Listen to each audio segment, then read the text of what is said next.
Can everybody hear me well? Yes, we can hear you. Okay. Just 1 second.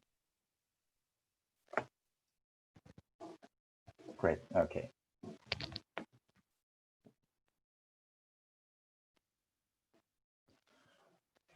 All right, thank you very much, Junhao, for your introduction. And let me also start by thanking the organizers for putting together this really exciting symposium and for giving me the chance to present my work here today. So today I'd like to talk about nematic quantum criticality in cobalt-doped barium iron arsenide.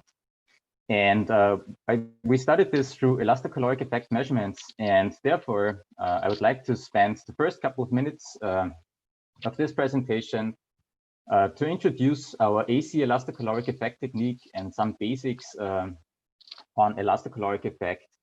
And I hope that I'll be able to convince you all that this new technique is a really exciting and beautiful technique. We basically used this technique to study all of the results in the main body of this presentation. The main part of the presentation will then focus on our evidence for quantum criticality in cobalt-doped barium iron arsenide. And we find such evidence by studying the strain response of the nematic transition temperature in cobalt-doped barium 1,2. And then the final few minutes of my presentation will then focus on, again, elastocaloric effect measurements. And I would like to show you that elastocaloric effect is able to provide a new thermodynamic probe for the nematic susceptibility.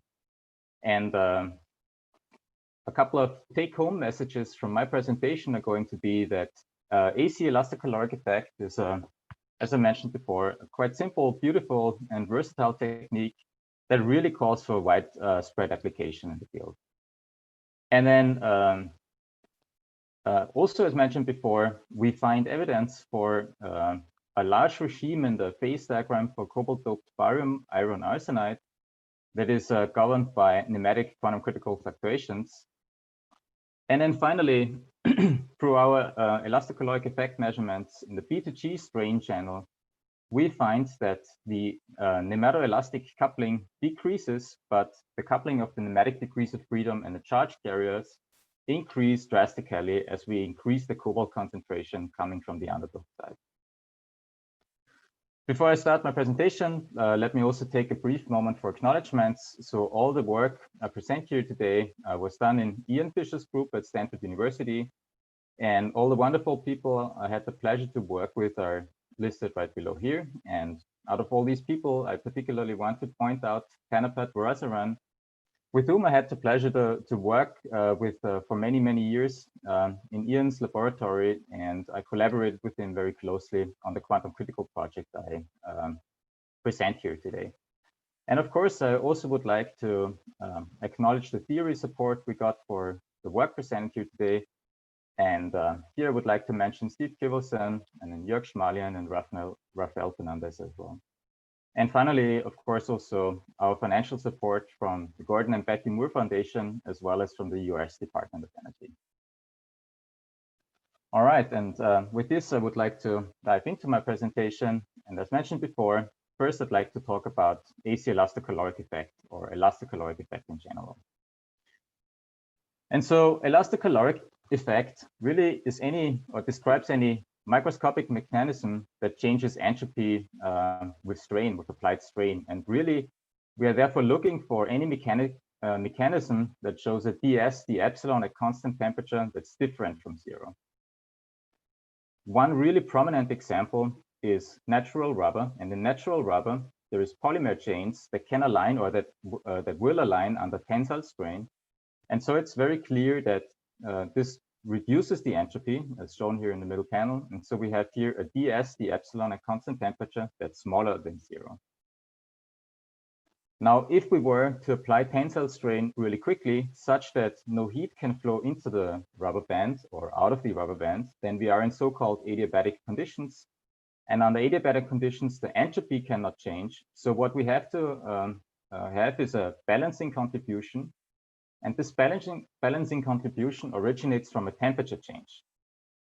And this temperature change as a response to strain is very closely related to the elastocaloric coefficient at constant temperature. And it is this temperature change as a response to strain that we will measure in our experiments.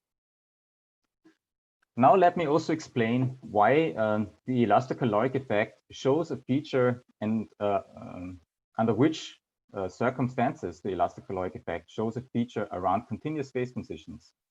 So this is going to be very important because we use the elastocaloric effect to sensitively detect the nematic phase transition as a response to strain. And so in the figure on the left-hand side, I plot the nematic phase transition temperature for 2.5% cobalt-doped barium iron arsenide as a function of strain. And as you can see, the nematic phase transition is strain dependent here.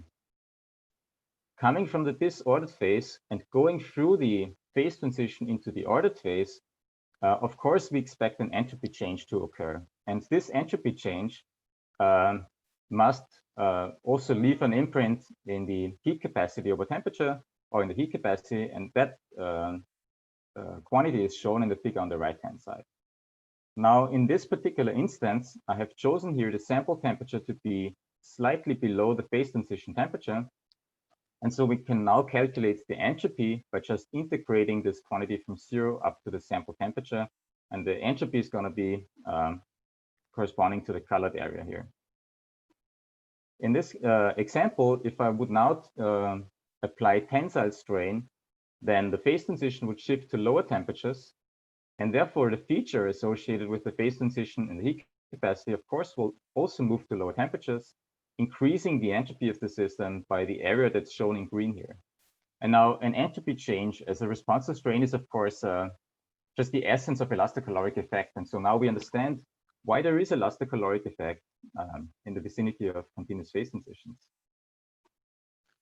Under adiabatic conditions, again, we expect a balancing contribution that's originating from a temperature change. And this balancing contribution is shown as red area here. And rewriting this equation, we find that the elastocaloric temperature change as a response to strain is proportional to the critical part of the heat capacity divided by the full heat capacity, and the proportionality constant is nothing else than the strain dependence of the transition temperature itself. And this is a really exciting result because it tells us that the elastocaloric effect measures a critical contribution of the heat capacity well without actually having to measure it against a very large background stemming from non-critical degrees of freedom. And I would like to mention here as well that it is through our AC elastocaloric effect technique fairly easy to tune the system into an adiabatic state because we apply strain in an oscillating fashion, and we can choose the strain frequency such that we arrive in a regime that doesn't allow heat to flow in and out of the sample. And here I would like to show you really quickly just a comparison of elastocaloric effect, which is shown in red, and heat capacity data, which is shown in blue, just to convince you that indeed both quantities measure the very similar temperature dependence. We can find a feature for the nematic phase transition and a feature for the antiferromagnetic phase transition, here in this case for 2.5% cobalt-doped barium 122. But I would like you to notice that we indeed measure the elastocaloric effect against very small backgrounds, and the sensitivity of this probe is extremely high.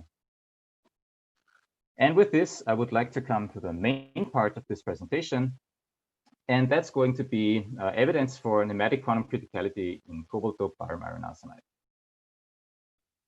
The experiments we'll be studying here are uniaxial stress experiments, once again, and we apply uniaxial stress along the tetragonal 1 or O axis, resulting in symmetry-conserving strain components and also symmetry-breaking strain components.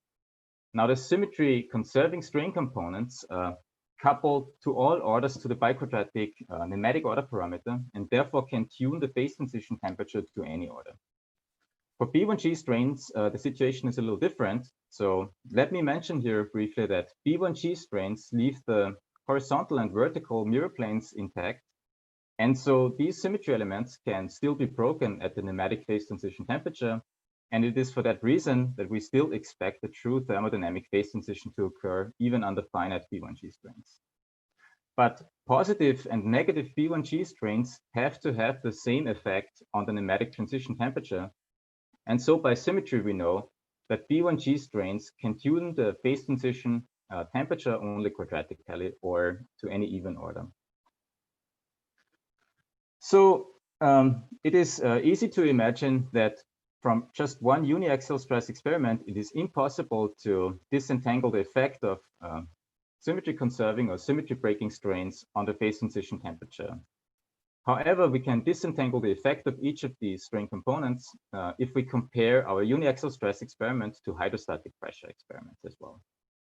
And so this is what's shown again for 2.5% cobalt doped barium iron arsenide here on this slide. The figure on the right-hand side shows our hydrostatic pressure data, and you can see that both phase transitions, the nematic as well as the antiferromagnetic phase transition, are tuned linearly with applied pressure. On the other hand, for a uniaxial stress experiment, we see a very pronounced nonlinearity. And since the strains that we induce through hydrostatic pressure in this experiment are significantly larger than the strains in our uniaxial stress experiment, we can conclude that the nonlinearity indeed stems from symmetry breaking B1G strain.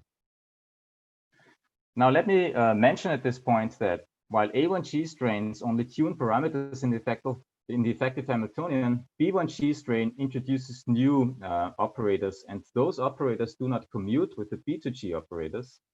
And so therefore, one could expect that B1G strain should strongly enhance quantum fluctuations. But from this experiment alone, it is of course impossible to say whether quantum or non-quantum effects lead to this strong nonlinear response of the nematic transition temperature. Such evidence can be found by studying this property across the phase diagram of cobalt doped barium iron arsenide. And so the figure on the left-hand side here shows the nematic phase transition temperature as a response to strain for various compositions across the phase diagram. At first sight, it's already clear that as we increase the cobalt concentration going towards the optimal doped regions in the phase diagram, strain becomes more and more a sensitive tuning parameter for the nematic transition. And that is true for the linear response of the transition temperature, as well as also for the nonlinear response. And as a first practical consequence, we find that for the highest dopings studied here, it is possible to tune the nematic transition temperature continuously towards a quantum phase transition, or even through a quantum phase transition with strains that are technically feasible in our laboratory. Let me now take a look or show the linear as well as the nonlinear coefficient of the strain response of the nematic transition temperature as a function of cobalt concentration. As you can see, indeed, both of these coefficients increase drastically as we approach a critical composition as determined from a high magnetic field experiment in the absence of superconductivity.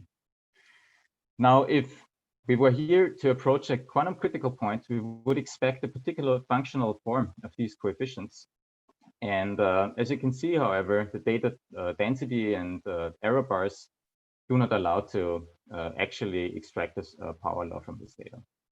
I would like to show you, however, how we were still able to find the power law in this data. And so for that, let me start to explain the way we analyze the data. So in the vicinity of a quantum critical point, very generically, there is only one relevant energy scale that determines the physics in the system. And so the nematic transition temperature, or the transition temperature itself, has to obey a power law. And this power law is written down here, and is in this case for symmetry conserving A1G strains, epsilon A1G, the critical value, minus the strain to the power of theta. So this measures just simply the distance to the quantum critical point. The question really is, how far up in temperature should we expect such a power law to hold? And now the idea is, if we were to increase the cobalt concentration and suppress the transition temperature to lower and lower temperatures at zero strain, then eventually we would arrive in a situation where the power law should even be obeyed at zero strain. And this is what we would like to explore in our data. For that, we divide this equation by the zero strain value, which is nothing else than epsilon A1G critical to the power of theta, and Taylor expand, and we find that this quantity should obey a power law with a critical coefficient of 1 over theta. Or with other words, if we plot this quantity in a log-log plot versus the zero strain transition temperature, we should find a linear regime, and the slope of this line should be determined by 1 over theta. A very similar analysis can, of course, also be done for the symmetry breaking B1G strain components, but in this case, as mentioned before, by symmetry, the strains have to be squared. And then we find a very similar result, namely that the nonlinear coefficient should also be obeying the same kind of power law that's governed by the same critical coefficient 1 over theta, resulting in the log-log plot for the nonlinear coefficient, again for a linear function with the same slope. And if we now take a look at our data, we can see that for all the materials showing a transition temperature at zero strain lower than about 60 Kelvin, we indeed find such a linear regime in the log-log plot of these two coefficients, the linear and the nonlinear coefficient. And this is a really interesting result. It gets even more interesting when comparing the slopes of these linear functions here. And the slopes are extremely similar. They are actually the same within the experimental error bars. And this is a result that can only be understood if these two strain components, the symmetry conserving, but also the symmetry breaking strain, tunes the system further away or closer to a single quantum critical point. Now, it's important to understand that these are two different symmetry channels that basically provide two completely different tuning parameters, maybe as different as magnetic field and pressure are. And it's really a very striking result to find the same slope here. And we interpret this as evidence for nematic quantum criticality in a wide regime in the phase diagram of cobalt-doped barium iron arsenide. The same data is even more impressive if we now take a look at the transition temperatures itself and not only at the linear and quadratic coefficient of the nematic phase transition. And we plot this now against a combined tuning parameter that now includes the linear strains, but also the quadratic strains. And we can see that we indeed observe a perfect linear scaling relation for all materials showing cobalt concentration of 4.8% or higher. And with this, I would now like to go to the last part of my presentation. And that's going to be an explanation for why we see or why we can probe the nematic susceptibility through elastocaloric effect as well. And in this case, we need to apply uniaxial stress along the tetragonal 110 axis such that we induce a B2G strain component. And B2G strain, as we know, breaks the same symmetry elements as the electronic nematic order parameter at the nematic transition.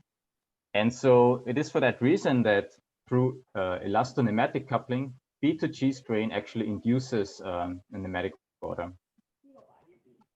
Now, if we had a way to measure the amount of order introduced and the amount of strain used to induce this order, we'd be able to get a measure for the nematic susceptibility. Now, elastocaloric effect measures entropy change as a response to strain and therefore should be ideally suited for this task. Now, I will spare you with the mathematics, but it is really straightforward to calculate the elastocaloric coefficient in the B2G strain channel from a lambda free energy expansion around the phase transition.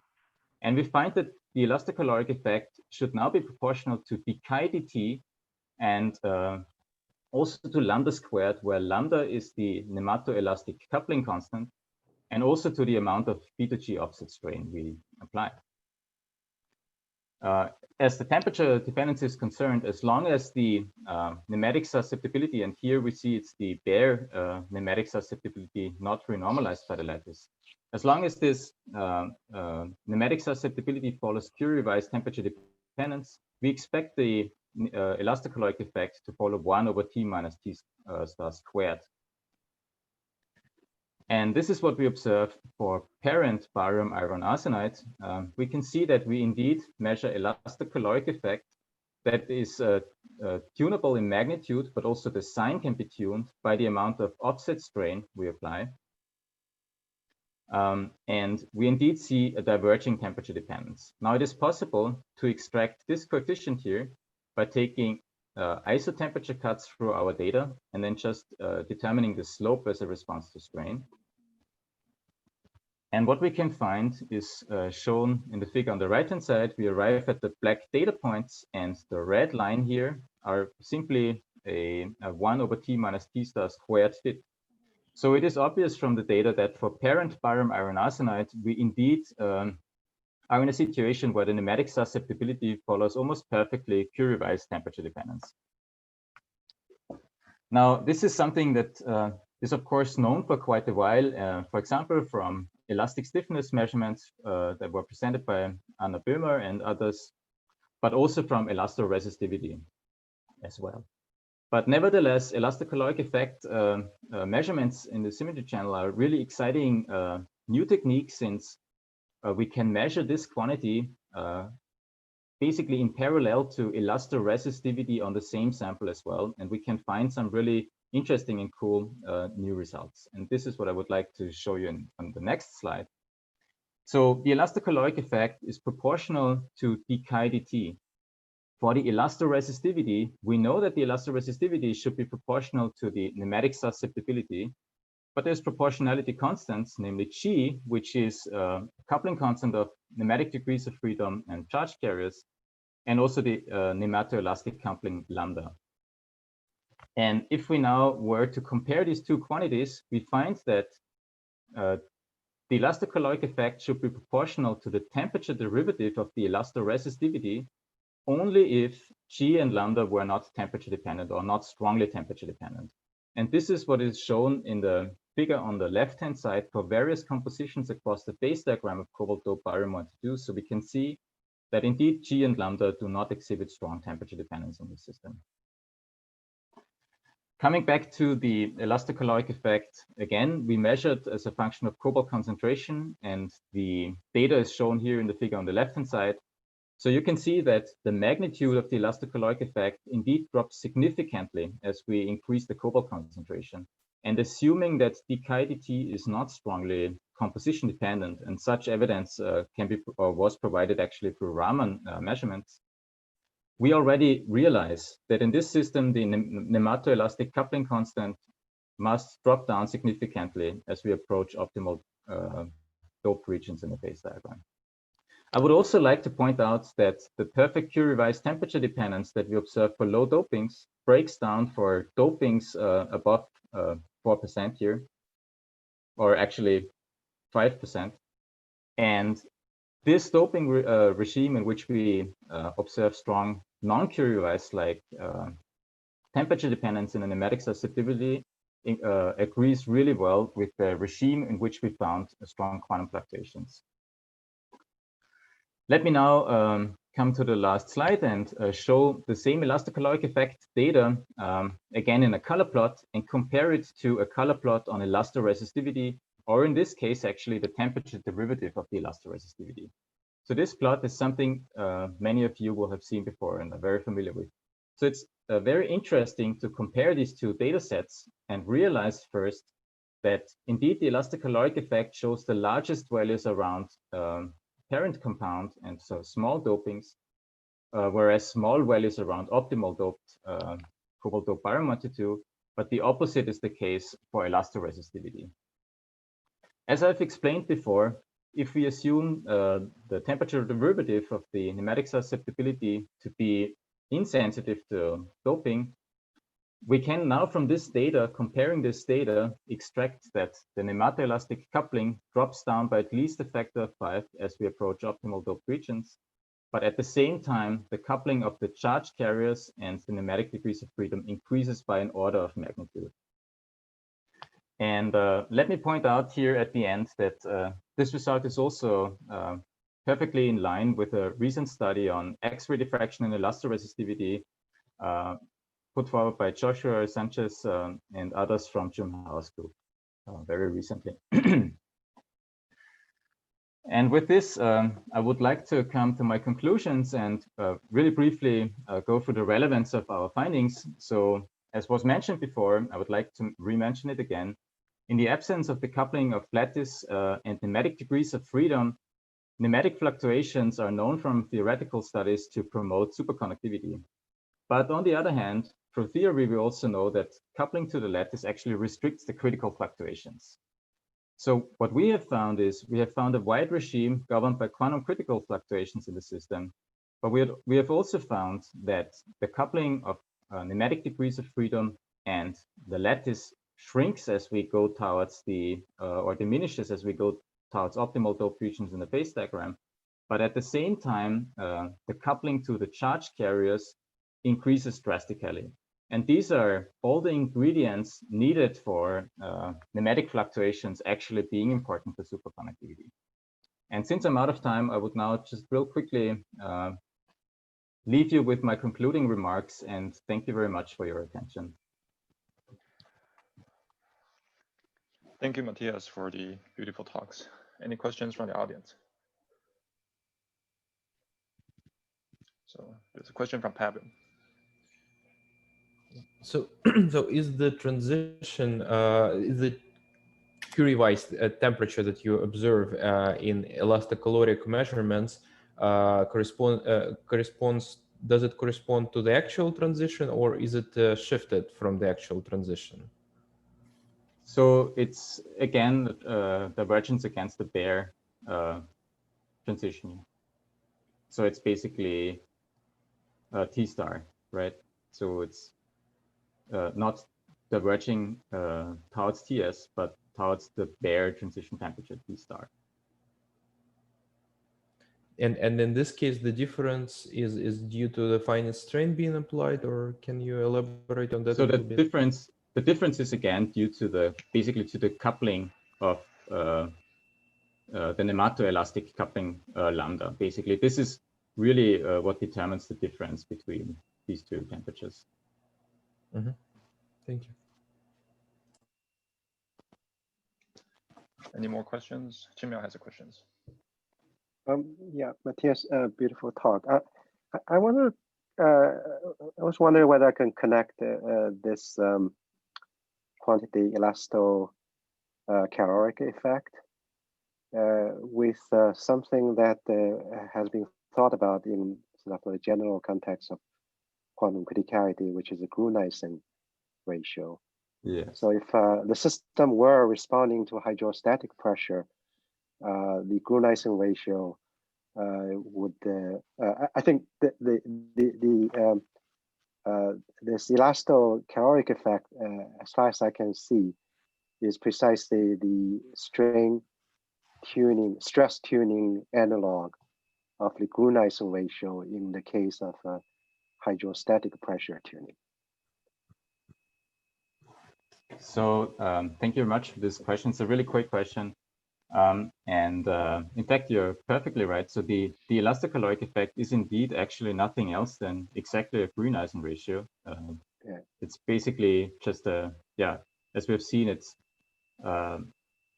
entropy derivative response to strain divided by the entropy derivative with respect to temperature. And these ratios are called Gruneisen ratios. We have thought a little bit about this. It would be really interesting to measure elastocaloric effect at really low temperatures, maybe in a dilution refrigerator. And it would be really interesting because what we would measure is strain-tuned Gruneisen ratios, but we would actually measure, since we apply different strain components, we'd actually measure some of various Gruneisen ratios, namely symmetry conserving and symmetry breaking Gruneisen ratios. And so it'd be really interesting to study whether one of these Gruneisen ratios might diverge at low temperatures. But presumably it is the B2G Gruneisen ratio which should diverge. That's correct. So the statement is that if you get, so I guess my question to you is that if you analyze your data that way, do you see the divergence of a ds over of a dt over d epsilon divided by t versus temperature?